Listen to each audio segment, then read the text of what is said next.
नमस्कार फ्रेंड्स ए वीडियो रे आपण माने बीएसकेवाई नवीन कार्ड को नहीं संपूर्ण विवरणी जानिबा को पाइबे। बीएसकेवाई नवीन कार्ड कोन अटे, ए कार्ड केउ मानको मिली परिबो, ए बीएसकेवाई नवीन कार्ड पई आपण किपरि आवेदन करिवे, केउंठी आवेदन करिबा को पड़िबो। एथिरे देखंतु बीएसकेवाई नवीन कार्ड को नहीं संपूर्ण विवरणी कोन रहिछि आपण माने वीडियो रे जानिबा को पाइबे। देखंतु आपण माने समस्त जानिछंती कि ओडिशा सरकारଙ୍କର बा राज्य सरकारଙ୍କର बिजु स्वास्थ्य कल्याण योजना रे प्रत्येक राशन कार्डधारी को बिजु स्वास्थ्य कार्ड मिलता। यही बिजु स्वास्थ्य कार्ड माध्यम प्रत्येक परिवार वार्षिक गोटे वर्ष रे प्रत्येक परिवार ए बिजु स्वास्थ्य कार्ड माध्यम 5 लाख टंकार स्वास्थ्य सुविधा मागणारे पाई परछंती। एवं जदि देखिबा महिला क्षेत्र में गोटे वर्ष रे 10 लाख टंका पर्यंत मध्य ए बिजु स्वास्थ्य कार्ड माध्यम 10 लाख टंका पर्यंत स्वास्थ्य सुविधा मागणारे मिली पारुची। किंतु देखंतु एबे कोन ହେଇची ना ए बिजु स्वास्थ्य कार्ड रो नाटा को टिके परिवर्तन करा जायची।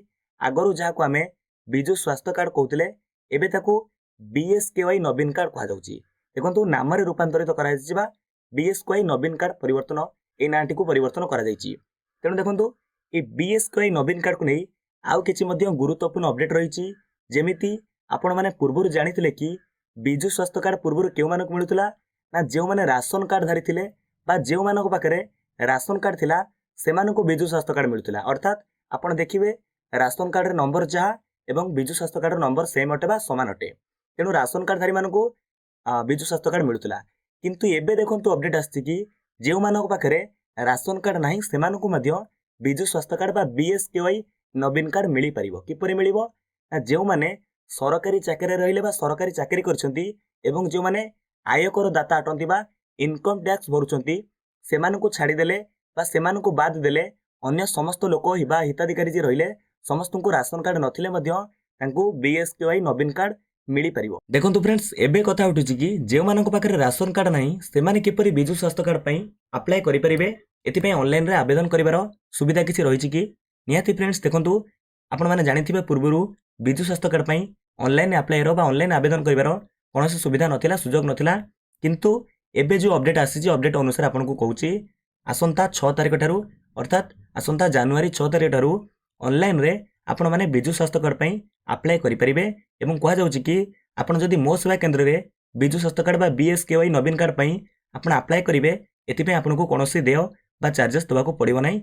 बा से माने अप्लाई करिवे किछि चार्जेस रखि पारंती, किंतु मो सेवा केंद्र रे कहा जाईची कोनोसी आपण को देय दबा को पड़िबो नाही। देखंतु पूर्वरु जेमिति बिजु स्वास्थ्य कार्ड रे जेउ बळी स्वास्थ्य सुविधा मिलुथिला एबे सेमिति बीएसकेवाई नवीन कार्ड रे समान प्रकारर स्वास्थ्य सुविधा मिलिबो।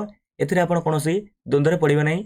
जेमिति पूर्वरु बिजु स्वास्थ्य कार्ड रे वार्षिक प्रत्येक परिवार को 5 लाख टंकार बा 5 लाख टंका पर्यंत स्वास्थ्य सुविधा मागणारे मिली पारुथिला एवं महिला क्षेत्र में 10 लाख टंका पर्यंत स्वास्थ्य सुविधा मागणारे मिली पारुथिला। सेमिति बीएसकेवाई नवीन कार्ड रे समान प्रकार स्वास्थ्य सुविधा मिलिबा। एथिरे कोनोसी परिवर्तन करा जायनी। केवल कहा जायछि कि राशन कार्ड जहा पाखरे नाही जो माने सरकारी चाकरी अटंती जो माने आयकर दाता अटंती तांकु बाद देले अन्य जो मानक पाखरे राशन कार्ड नाही से माने बीएसकेवाई नवीन कार्ड पई ऑनलाइन रे अप्लाई करि परिबे। आसंता जनवरी 6 तारिख ठारू ऑनलाइन रे अप्लाई तांको पई पोर्टल खोली जिवो। देखंतु चाहिले मो सेवा केंद्र रे मध्ये आपण एई बीएसकेवाई नवीन कार्ड पई मध्ये अप्लाई करि परिबे। तो ये थिला संपूर्ण अपडेट बीएसकेवाई नवीन कार्ड को नै आपनको मन रे प्रश्न आस्तुला आपनको संपूर्ण तथ्य जणाइछि। जदि कोनोसी डाउट रहि जाउछि आपनकर संदेह रहिला निहाती भाबरे वीडियो कमेंट बॉक्स रे कमेंट करिवे, आपनकर कमेंट रे रिप्लाई देबी। विदाय दियंतु, नमस्कार, जय हिंद, जय भारत, जय जगन्नाथ।